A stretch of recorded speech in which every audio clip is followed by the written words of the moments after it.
চারটি দাবি। একটি হচ্ছে আমাদের ব্যবস্থাপনা কর্তৃপক্ষ এবং সিবিএর মধ্যে যেভাবে পূর্ববর্তী সময়গুলোতে চুক্তি সম্পাদিত হতো ঠিক সেভাবে বোর্ডের মাধ্যমেই চুক্তিগুলো সম্পাদিত হতে হবে। এটি হচ্ছে আমাদের প্রথম দাবি।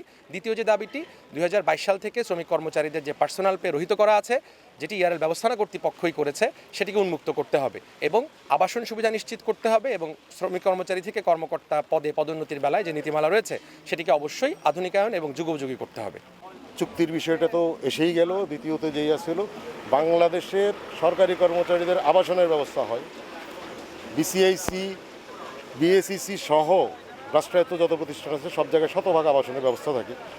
আর শুনলে আশ্চর্য হয়ে যাবেন যে ইস্টার্ন রিফাইনারিজের একটা বিশাল হাউজিং এস্টেটের জমি জায়গা, একটা মাধ্যমিক স্কুলও রয়েছে, অথচ আমাদের এখানে সর্বশেষ বিল্ডিং নির্মিত হয়েছিল 1990 সালে। মাত্র 10% শ্রমিক কর্মচারী কর্মকর্তার আবাসনের ব্যবস্থা এখানে আছে এবং বিল্ডিংগুলি প্রায় পুরানো বিল্ডিংগুলি ব্যবহারের অনুপযোগী।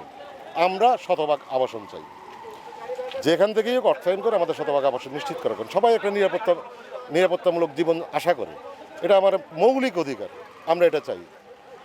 তৃতীয় যে বিষয়টা আছে সেটা হলো যে আমাদের শ্রমিক কর্মচারী থেকে কর্মকর্তা পর্যায়ে পদোন্নতির ক্ষেত্রে প্রচণ্ড বৈষম্যমূলক একটা নীতিমালা কার্যকর আছে, যেটা ইস্টার্ন রিফাইনারির মতো স্পেশালাইজড একটা সেক্টরে কখনোই উচিত নয়। আমার 15-20 বছরের অভিজ্ঞতা সম্পন্ন একজন যখন কর্মকর্তা হয় তার কাছ থেকে যে আউটপুট, আমার নতুন একজন কর্মকর্তা হলে ওনার এই আউটপুট পেতে আমার আরও 10 বছর সময় লাগে। এটা রহিত করা দরকার।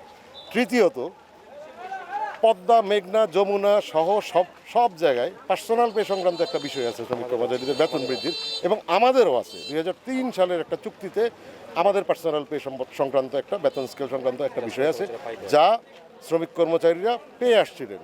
কিন্তু বর্তমানে ম্যানেজমেন্ট 2022 সাল থেকে এই পার্সোনাল পে প্রদানে গড়িমসি করছেন বা দিচ্ছেন না, চুক্তি ভঙ্গ করছেন, এবং আমরা এটারও একই সাথে সুরাহা চাই।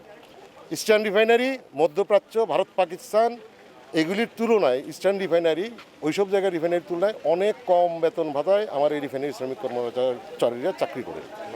আমরা এই বৈরী আবহাওয়ার মধ্যেও আমাদের অস্তিত্বের প্রশ্ন থেকে নেমেছি। এবং আরেকটা জিনিস যোগ না করলেই না, আমরা মনে প্রাণে বিশ্বাস করি সবার আগে দেশ, সবার আগে বাংলাদেশ।